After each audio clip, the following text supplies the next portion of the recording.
Good morning students. Welcome to science class. Today we are going to see third term, fourth lesson, chemistry in daily life. Today we will learn about oral rehydration solution, antacid, antibiotics, analgesics, antipyretic, antiseptic, antihistamine, combustion and types of combustion. So above these topics covered into book page number 65 to 77. So listen carefully students. Make a note of important points. If you are having any doubt, note the question in notebook and it will be clarified on the day of reopening. Okay, let's start the lesson. Chemistry in daily life. Our life binded with chemistry. Things like batteries, food, paper, pills, soap, petrol, concrete, plastic, cloths, crackers, paper and cooking all are made of some chemicals. So chemistry take an important role in our daily life. Students, do you know during the Bangladesh Liberation War, therapy with oral rehydration solution in 1971 reduced cholera death rates from 50% to 3% among thousands of refugees. Once again I repeat, during the Bangladesh Liberation War, therapy with oral rehydration solution, that is ORS solution, in 1971 reduced cholera death rates from 50% to 3% among thousands of refugees. An Indian doctor, Dilip Mahlanabis, had to manage the shortage of saline bottles and cope up with the dehydration faced by the refugees. Once again I repeat, an Indian doctor, Dilip Mahlanabis, had to manage the shortage of saline bottles and cope up with the dehydration faced by the refugees. At the time of cholera epidemic, the ORS solution saved many lives. At the time of cholera epidemic, the ORS solution saved many lives. Students, do you know in the normal healthy intestine, there is a continuous exchange of water through the intestinal walls. Up to 20 liters of water is secreted and reabsorbed every 24 hours in healthy intestine of our body. Once again I repeat, up to 20 liters of water is secreted and reabsorbed every 24 hours in healthy intestine of our body. This mechanism allows the absorption of soluble metabolites into the bloodstream from digested food. Students, when a person becomes sick due to diarrhea, water is expelled and the body is not able to retain the liquid balance. This is called as dehydration. Once again I repeat, when a person becomes sick due to diarrhea, water is expelled and the body is not able to retain the liquid balance. This is called as dehydration. Students, UNICEF, that is the United Nations Children's Fund. What is UNICEF? United Nations Children's Fund. And WHO, that is World Health Organization. United Nations Children's Fund and World Health Organization insist that some of the minerals present in ORS solution, that is UNICEF and WHO norms, the ORS should be prepared as follows. Let's see. If sodium chloride 2.6 gram per liter in ORS solution means sodium composition is 75 millimole per liter. Like that, glucose 13.5 gram per liter in ORS solution means 65 millimole per liter chloride composition should be there. Moreover, potassium chloride 1.5 gram per liter in ORS solution means 75 millimole per liter glucose anhydrous composition should be there. If trisodium citrate and dehydrate 2.9 gram per liter means potassium 20 millimole per liter and citrate 10 millimole per liter should be there. So, totally 20.5 gram per liters dissolved salts should be in ORS solution. Also, total osmolarity of particles 245 millimole per liter. Osmolarity of particles 245 millimole per liter. What is osmolarity? That is, active particles in ORS solution is represented as osmolarity. Now we are going to study about oral rehydration solution, that is ORS solution. ORS is a special combination of dry salts that is mixed with safe water. Once again I repeat, ORS, that is oral rehydration solution, is a special combination of dry salts that is mixed with safe water. Certain concentration of sodium is needed for proper functioning of the body. For example, only with adequate sodium concentration in the intestinal wall, water can be absorbed by it through a process known as osmosis. Once again I repeat, certain concentration of sodium is needed for proper functioning of the body. For example, only with adequate sodium concentration in the intestinal wall, water can be absorbed by it through a process known as osmosis. This is intestinal wall. Students, tell me, what is osmosis? It is the spontaneous net movement of a solvent like water across a semi-permeable membrane from a less concentrated solution into a more concentrated one, thus equalizing the concentrations on each side of the membrane. This is osmosis.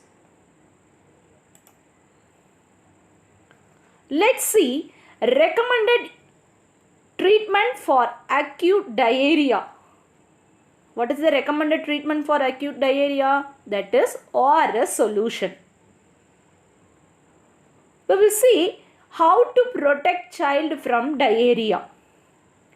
Must give ORS solution or otherwise take zinc syrup or pills.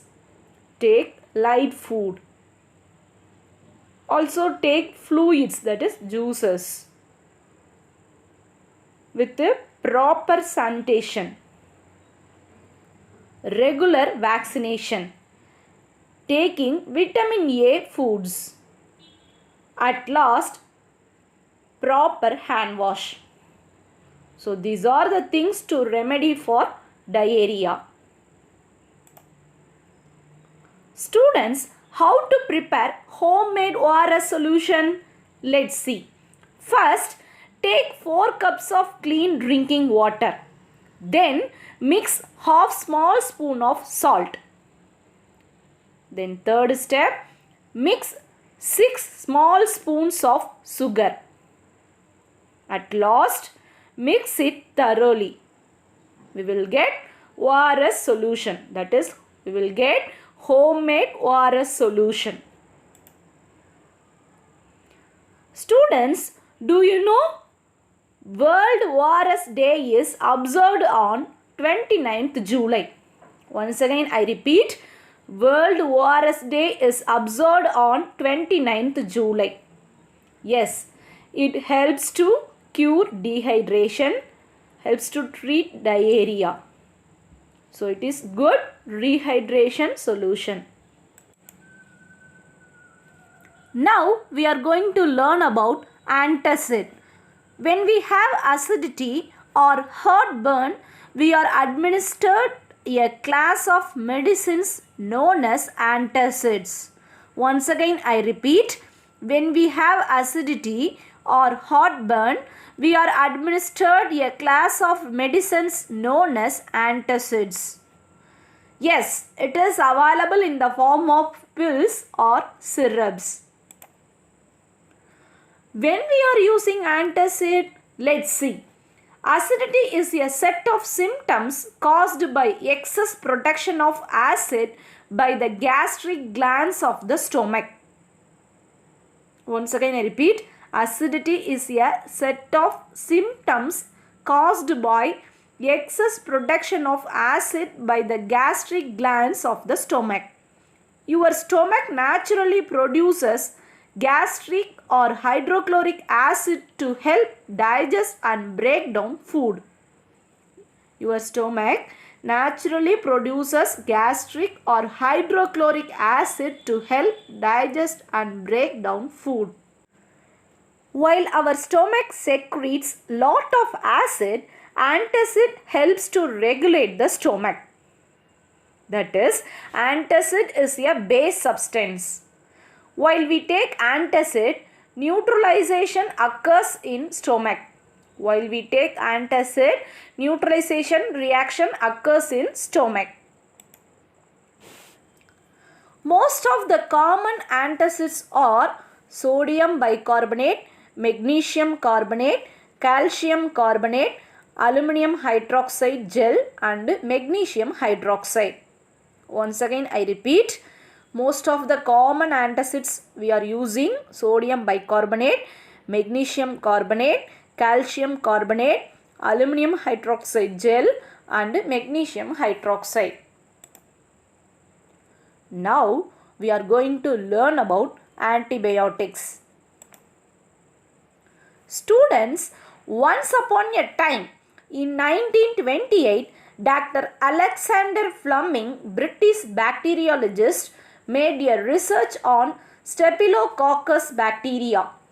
Once again I repeat, in 1928, Dr. Alexander Fleming, British bacteriologist, made a research on Staphylococcus bacteria.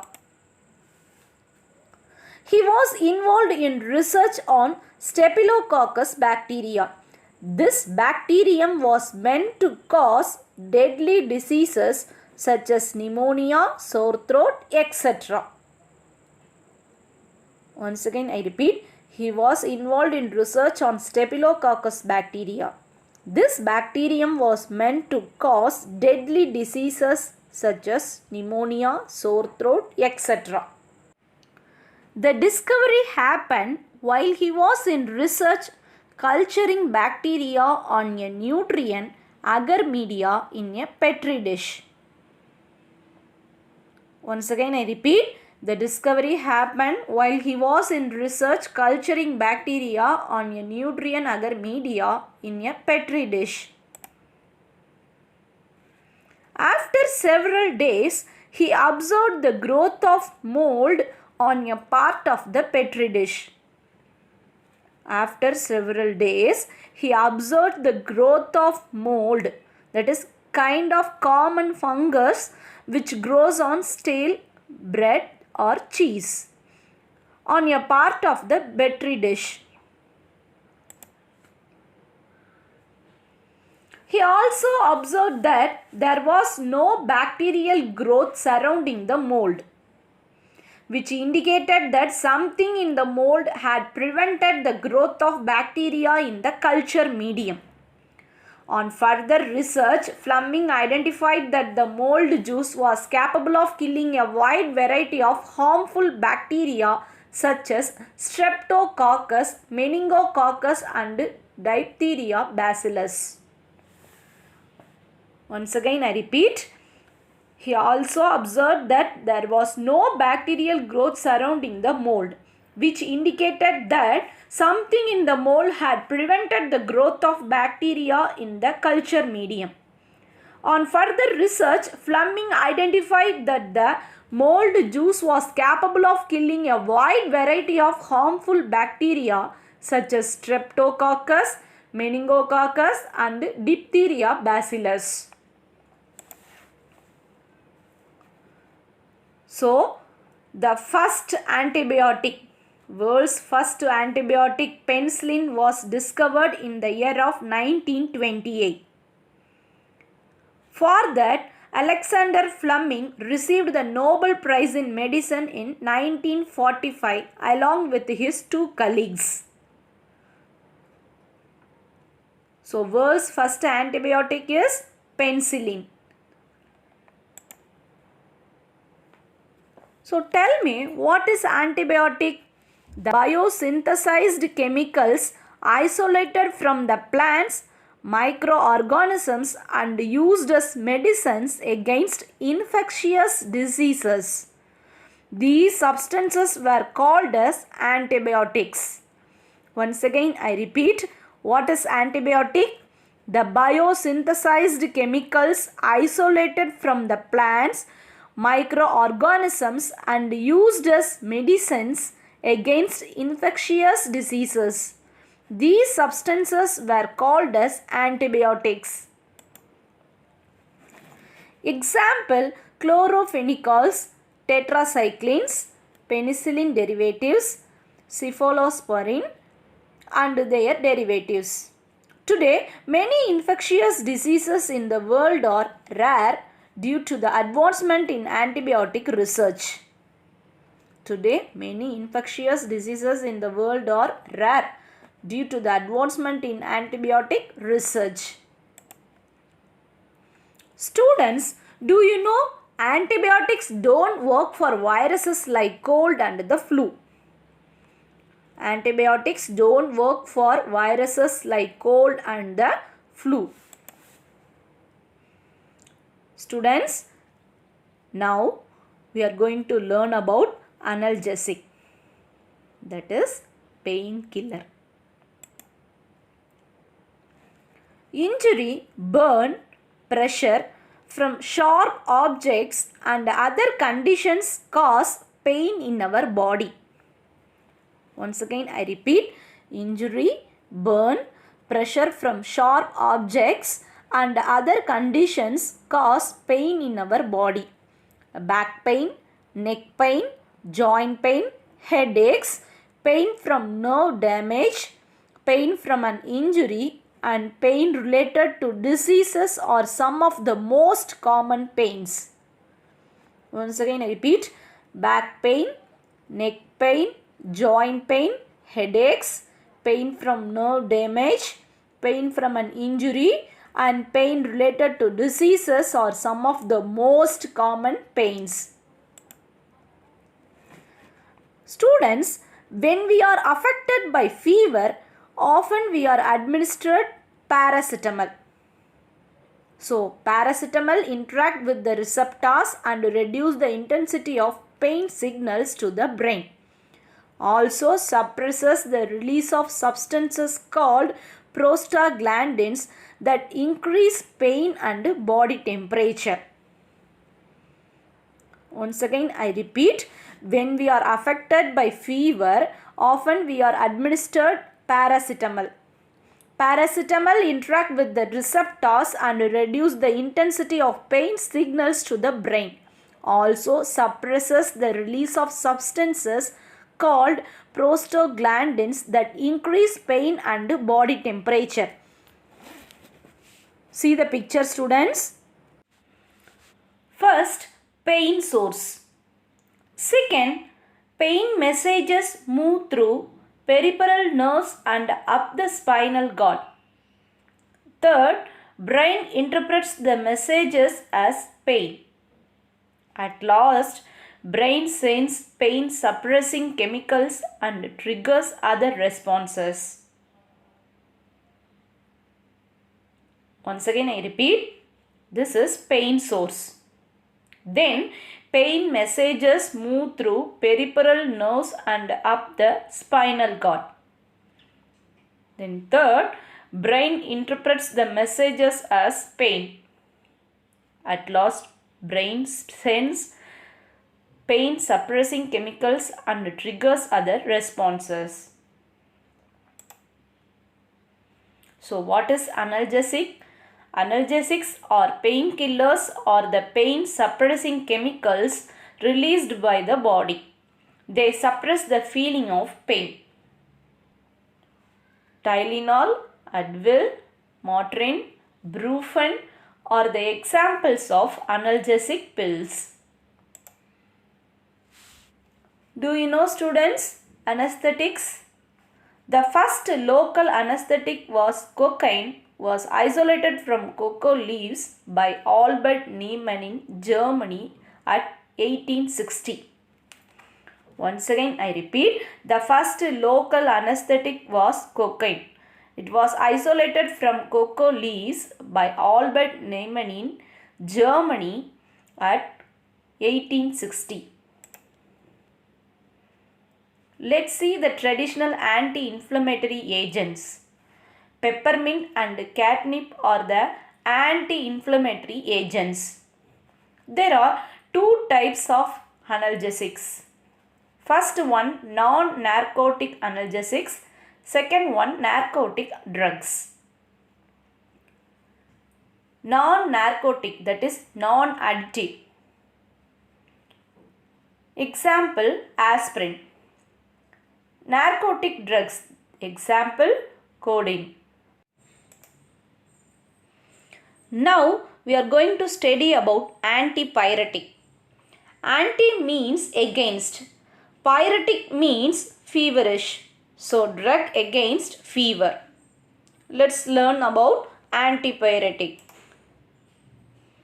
A drug that reduces fever by lowering the body temperature is called antipyretic. Once again I repeat, a drug that reduces fever by lowering the body temperature is called antipyretic. Most common cause of fever is infection. Bacteria and virus cannot thrive above a certain temperature. To defend the invading virus and bacteria, the immunity system increases the body temperature. Once again I repeat, most common cause of fever is infection. Bacteria and virus cannot thrive above a certain temperature. To defend the invading virus and bacteria, the immunity system increases the body temperature. Once infection is sensed, the immune system releases a chemical called pyrogen. These pyrogens released into bloodstream reaches the hypothalamus present at the basal part of the brain. Once again I repeat, once infection is sensed, the immune system releases a chemical called pyrogen. These pyrogens released into bloodstream reaches the hypothalamus present at the basal part of the brain.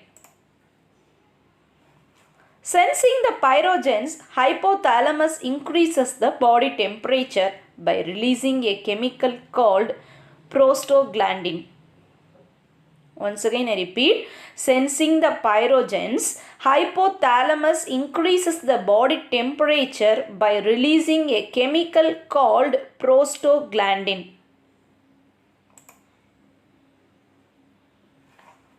Examples of antipyretics are Brufen, paracetamol, aspirin and diclofenac. Now we will learn about antiseptic.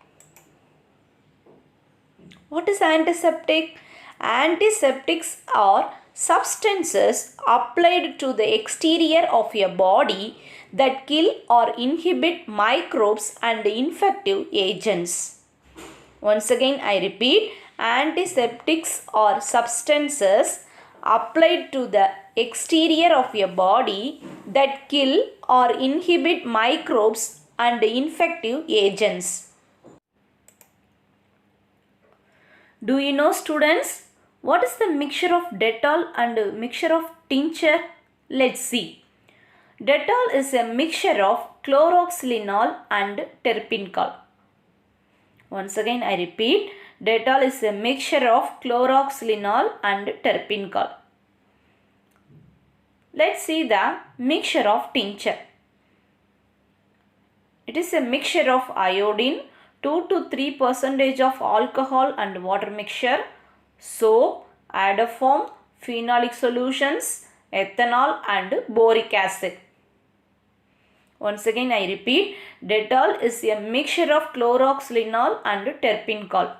Tincture is a mixture of iodine, 2 to 3% alcohol water mixture, soap, iodoform, phenolic solutions, ethanol and boric acid.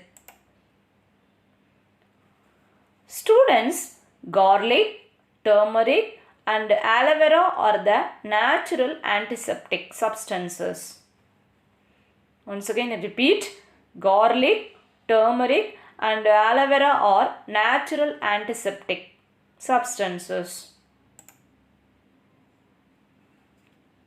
Let's see the difference between disinfectants and antiseptic.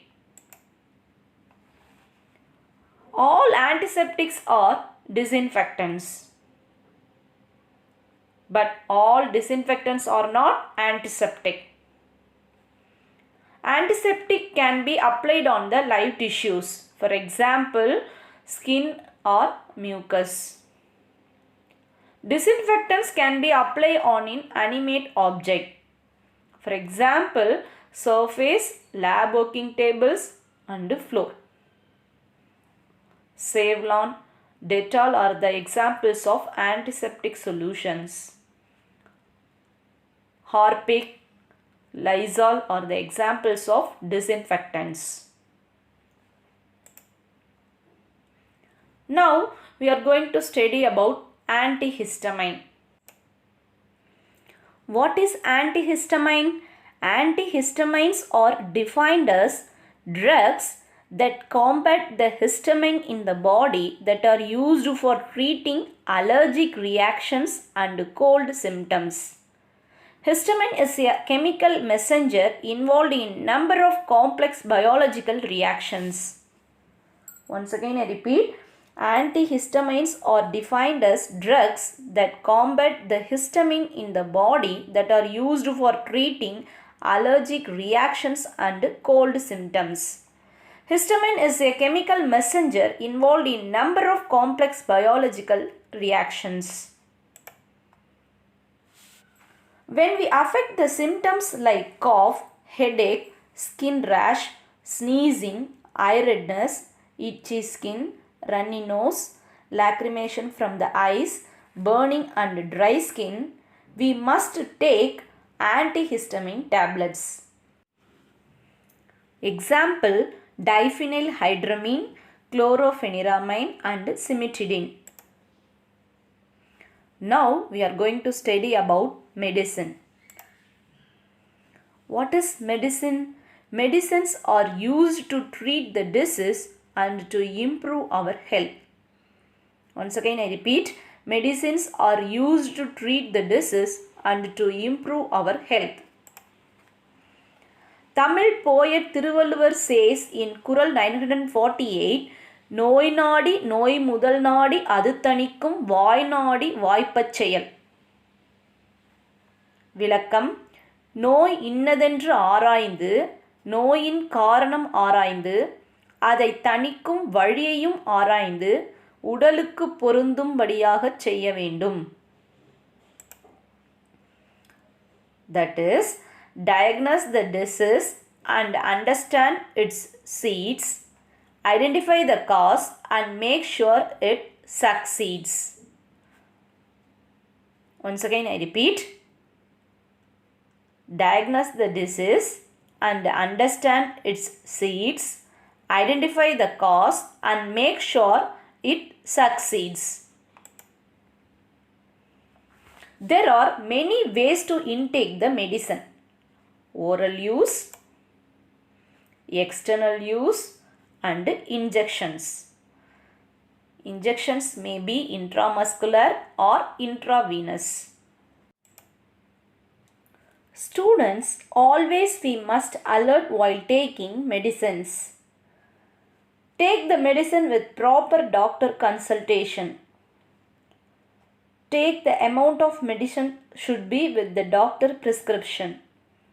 Store the medicine out of reach to young children hand. Now we are going to study about combustion. What is combustion? The burning of a fuel where it reacts with oxygen to create heat and light. Once again I repeat, what is combustion? The burning of a fuel where it reacts with oxygen to create heat and light. Let's see the examples of combustion. First example, coal burning in air. That is, coal absorbs oxygen from air to release carbon dioxide, heat and light. It is a combustion reaction. Coal, that is methane, reacts with oxygen to produce carbon dioxide, water, heat energy and light. Second example, magnesium ribbon burning in air. That is, magnesium reacts with oxygen to produce magnesium oxide, heat and light. It is a combustion reaction. Students, all combustion reactions are exothermic. That is, they release heat. Once again I repeat, all combustion reactions are exothermic. That is, they release heat. What is exothermic reaction? A reaction that releases energy from the system in form of heat. What is exothermic reaction? A reaction that releases energy from the system in the form of heat. So, combustion is a exothermic reaction. What is endothermic reaction? A reaction that the system absorbs energy from its surrounding in the form of heat. Once again I repeat, a reaction that the system absorbs energy from its surrounding in the form of heat is called endothermic reaction. Now we will learn about ignition temperature. What is ignition temperature? The minimum temperature at which a substance catches fire and burns is called its ignition temperature. Once again I repeat, the minimum temperature at which a substance catches fire and burns is called its ignition temperature. Students, the substances which have a very low ignition temperature and catch fire at a very low temperature are called inflammable substances. Once again I repeat, the substances which have a very low ignition temperature and catch fire at a very low temperature are called inflammable substances. Petrol, alcohol, LPG, that is liquefied petroleum gas, and CNG, that is compressed natural gas, are the examples of inflammable substances. Students, tell me, what is flame? Let's see. Flame is actually a chemical reaction. To be specific, the flame is a mixture of gases, that is vaporized fuel, oxygen, carbon dioxide, carbon monoxide, water vapor and many volatile materials, and so is matter. Fire chemical reaction is oxygen, heat and fuel to produce fire. Once again I repeat, oxygen, heat and fuel combines to produce fire. Let's see the experiment with colorful flame. Burning of Epsom salt gives white flame. burning of Epsom salt, that is burning of magnesium sulfate, produces white flame. Burning of lithium chloride gives violet flame.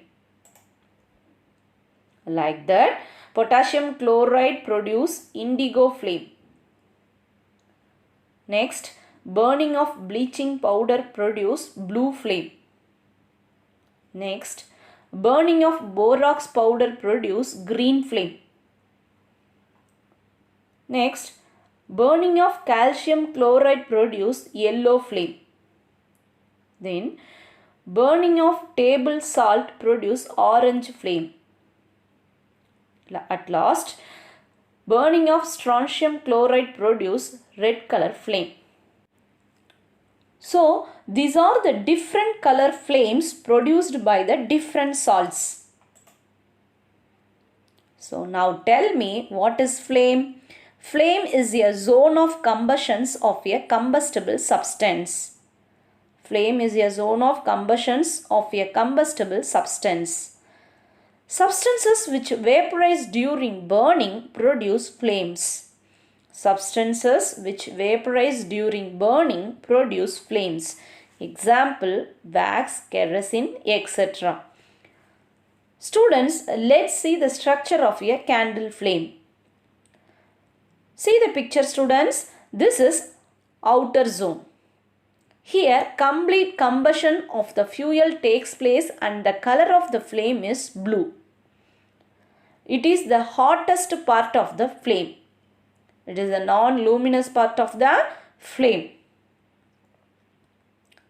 Second one, this is middle zone. Here, partial combustions of the fuel takes place and the color of the flame is yellow. And here, moderately hot part of the flame. It is the luminous part of the flame. Middle zone is a luminous part of the flame. Below that, innermost zone. There are unburned vapors of the fuel and the color is black and is least hot part. Here, unburned vapors of the fuel and the color is black and is least hot part. Once again, I repeat that there are three zones in candle flame: outer zone, middle zone and innermost zone. In outer zone, there is a blue flame. In middle zone, there is a yellow flame. In innermost zone, there is a black color flame. Outer zone is hottest part. Middle zone is moderately hot. Innermost zone is least hot. Students, why does flame always point upward? Once again, I repeat the question. Why does flame always point upward? Let's see. A candle flame is caused by vapor burning above the candle. This burning vapor is hotter than the surrounding air and is therefore less dense. So, by the principle of convection, it rises, so the flame is always upwards. Once again, I repeat, a candle flame is caused by vapor burning above the candle. This burning vapor is hotter than the surrounding air and is therefore less dense. So, by the principle of convection, it rises, so the flame is always upwards. Listen, students, the amount of heat energy produced on complete combustion of 1 kilogram of fuel is called its calorific value. Once again, I repeat, the amount of heat energy produced on complete combustion of 1 kilogram of fuel is called its calorific value. The calorific value of a fuel is expressed in a unit called kilojoule per kilogram. The calorific value of a fuel is expressed in a unit called kilojoule per kilogram. So calorific value is equal to heat produced divided by amount of fuel used for burning in kilojoule per kilogram. Once again I repeat, calorific value is equal to heat produced divided by amount of fuel used for burning in kilojoule per kilogram. Let's see the calorific value of some fuels. The calorific value of cow dung cake is 6000 to 8000 kilojoule per kilogram. Calorific value of wood is 17,000 to 22,000 kilojoule per kilogram. Calorific value of a coal is 25,000 to 33,000 kilojoule per kilogram. Calorific value of a petrol is 45,000 kilojoule per kilogram. Calorific value of a kerosene is 45,000 kilojoule per kilogram. Diesel also 45,000 kilojoule per kilogram. Calorific value of a methane is 50,000 kilojoule per kilogram. Calorific value of a compressed natural gas, that is CNG, is 50,000 kilojoule per kilogram. Calorific value of a liquefied petroleum gas, that is LPG, is 55,000 kilojoule per kilogram. Calorific value of a biogas is 35,000 to 40,000 kilojoule per kilogram. Calorific value of a hydrogen is 1,50,000 kilojoule per kilogram. So these are the different calorific value of some fuels. Let's see the problem. If 4.5 kilogram of fuel is completely burnt and the amount of heat produced stands measured at 1,80,000 kilojoule, what is its calorific value? Once again repeat the question. If 4.5 kilogram of fuel is completely burnt and the amount of heat produced stands measured at 1,80,000 kilojoule, what is its calorific value? Calorific value is equal to heat produced divided by amount of fuel used for burning. So amount of fuel used for burning is 4.5 kilogram. Heat produced is 1,80,000 kilojoule. So 1,80,000 divided by 4.5 is equal to 40,000 kilojoule per kilogram. Calorific value is 40,000 kilojoule per kilogram. Now we are going to learn about types of combustion. There are three types of combustions: rapid combustion, spontaneous combustion and explosion. In rapid combustion, combustion is very fast. Example, matchstick near stove. In spontaneous combustion, combustion is on its own. Example, coal dust in coal mines. Third one, explosion. In explosion, combustion causes large amount of heat, light and sound. Example, firecrackers. Once again I repeat, there are three types of combustions: rapid combustion, spontaneous combustion and explosion.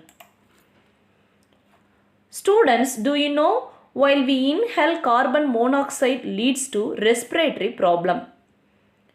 Increase of carbon dioxide in earth causes global warming.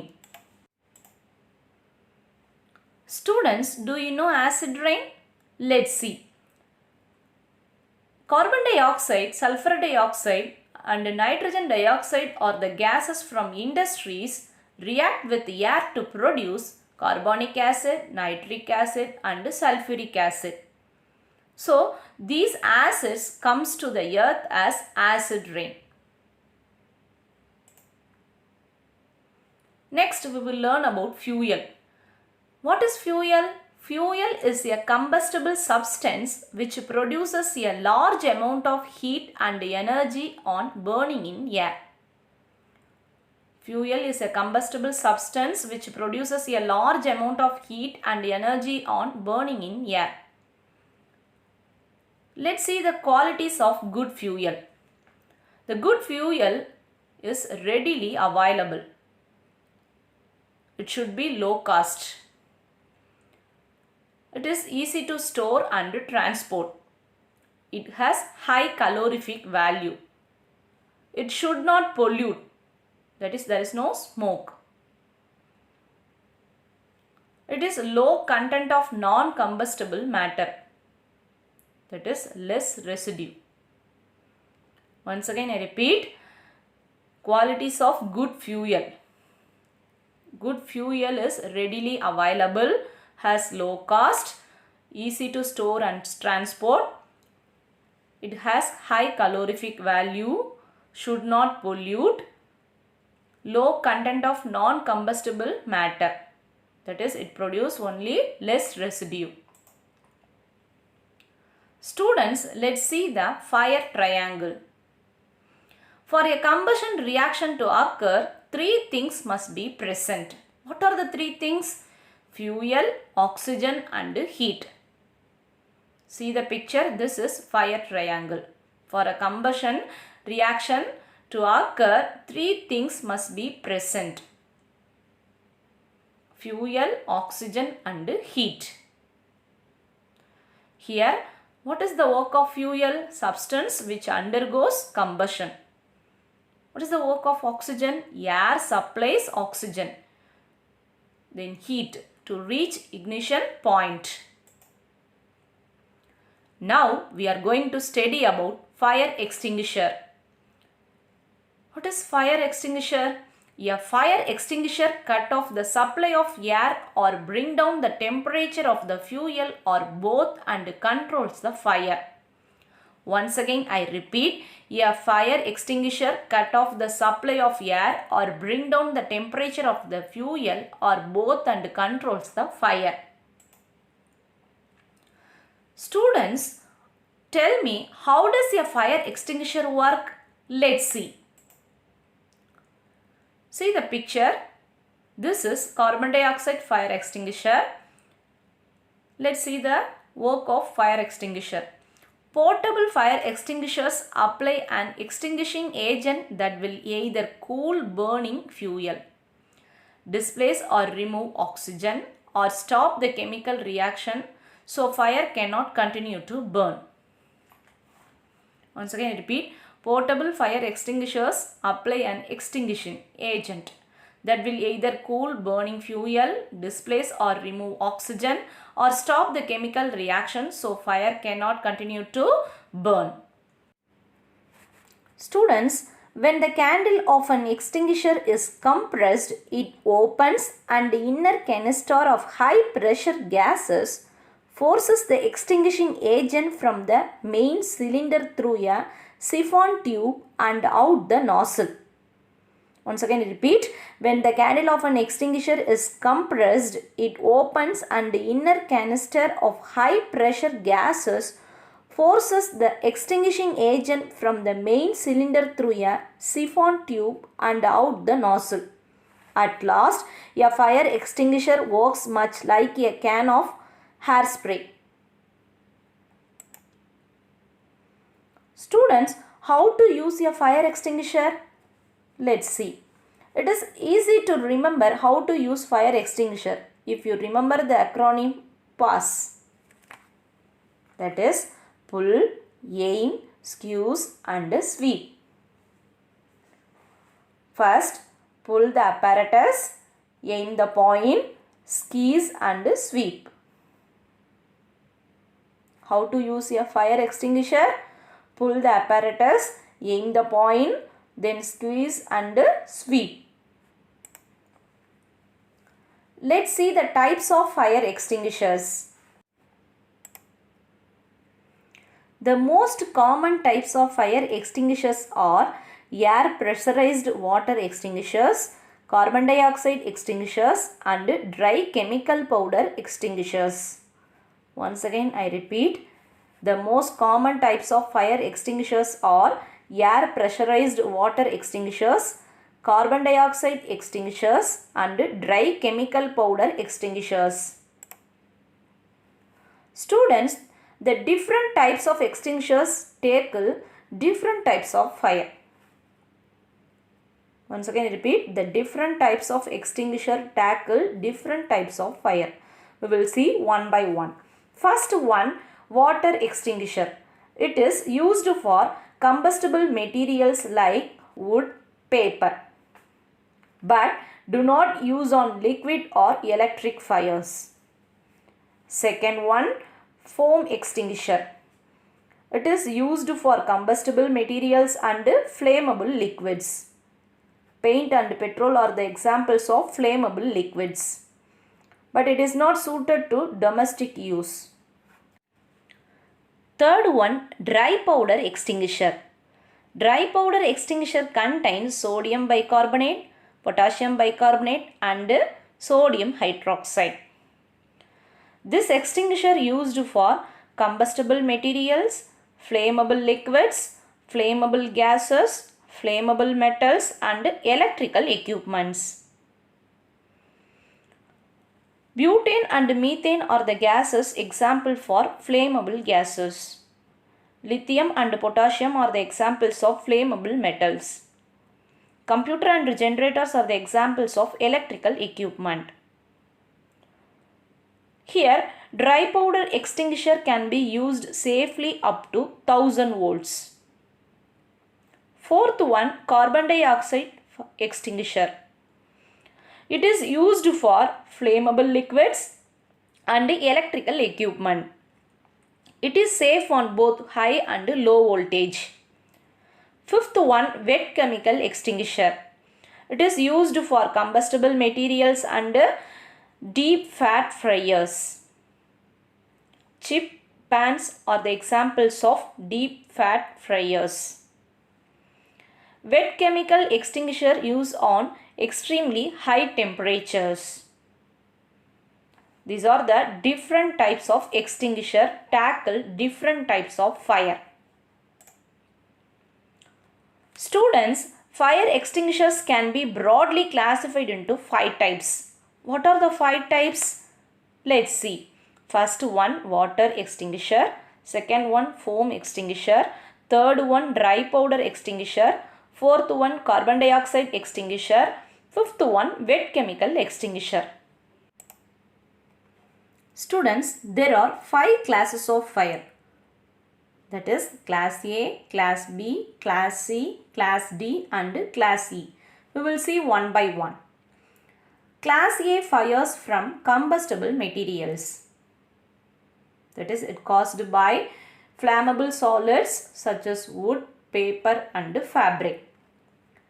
Class B fires from flammable liquids such as petrol, turpentine or paint. Class C fires from flammable gases like hydrogen, butane or methane. Class D fires from combustible metals. Example, chemicals such as magnesium, aluminium or potassium. Class E fires from typically a chip pan fire. At last, electrical fires. Example, electrical equipments. Once the electrical item is removed, the fire changes class. Once again repeat, there are 5 classes of fire. Class A fire, Class B fire, Class C fire, Class D fire, Class E fire and some electrical fires. Okay students, I hope you all have understood about today's topic. It's time for evaluation. Be ready students.